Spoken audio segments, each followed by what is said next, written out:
நான் என் ஸ்கூல் லைஃப்ல டாப்பர் ஆனதுலேருந்து இந்த ஒரு கேள்வி எனக்கு என்னோட சைல்ட்ஹுட்ல இருந்தே வந்துட்டே இருந்துச்சு.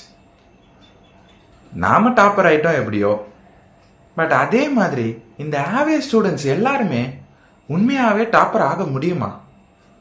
இல்ல அது ஜஸ்ட் ஒரு ஃபேரி டெய்ல் மாதிரி ஒரு ஸ்டோரியா அப்படின்னு எனக்கு அந்த கேள்வி ஆல்மோஸ்ட் சைல்ட்ஹுட் நான் டாப்பர் ஆனதுல இருந்து கிட்டத்தட்ட 12th முடிக்கிற வரைக்கும் அந்த கேள்வி அப்படியே தான் இருந்துச்சு. ஆனால் அதுக்கான விடையும் எனக்கு கிடைக்கவே இல்லை அந்த சின்ன வயசுல.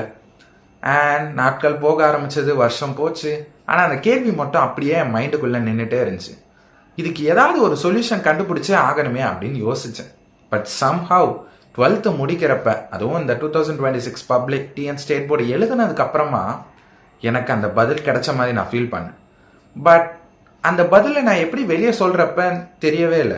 பிகாஸ் எனக்கு அந்த டைம்ல எந்த ஒரு சோஷியல் மீடியாவும் என்கிட்ட கிடையாது, எந்த ஒரு இன்ஸ்டாகிராமோ அந்த மாதிரி எதுவுமே என்கிட்ட கிடையாது.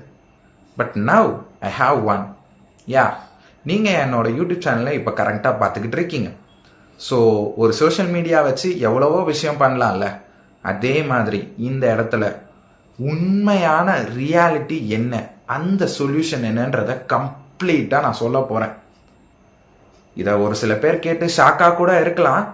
பட் ஒரிஜினல் பக்கா ரியாலிட்டி என்னன்றத சொல்கிறேன்.